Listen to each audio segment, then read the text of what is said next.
Today's topic is really to answer the question, can hyperinflation really happen here in the U.S.?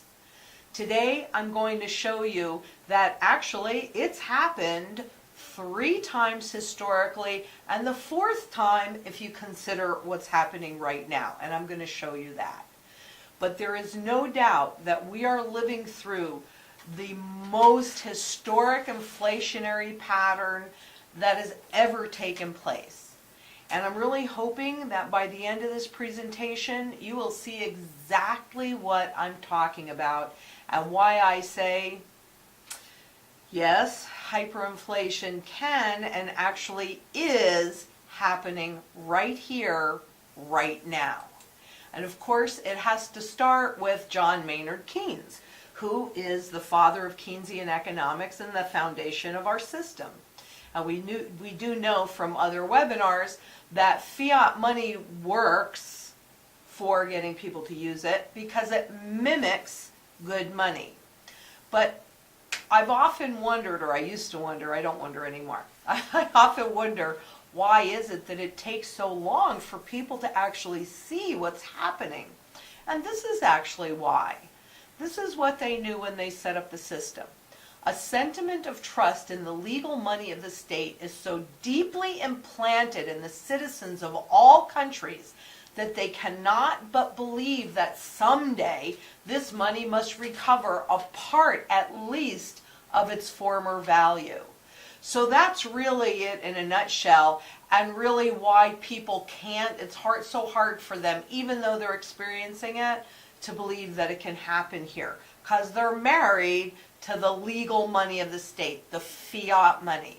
But let me show you what's happened in our currency's history, going back to 1775. Now, governments used to use wars as an excuse to go off the gold standard, inflate the currency to pay for the wars. And you could see we did it in the Revolutionary War and the War of 1812, and even in the Civil War. Those currencies that were used to fund those wars hyperinflated rapidly. It's the speed. And then they lost all value. Okay? Then the countries would go back on the gold standard to get the people to use the currency again, stabilize the currency, and then we'd be off to the races again. But I'd also like you to notice the length of time between the wars. There was enough time so that people's memory of that hyperinflation faded into history. And this is one thing that central bankers definitely count on. Now, we do know that in 1913, with the advent of the Federal Reserve Act, well, frankly, the very first World War occurred right after we began to transition into a global fiat money system. But I'd like you to notice something, and that is, since 1987, we have been in a perpetual state of war. And the currency has been, actually since 1913, but mostly since here, in a perpetual state of inflation.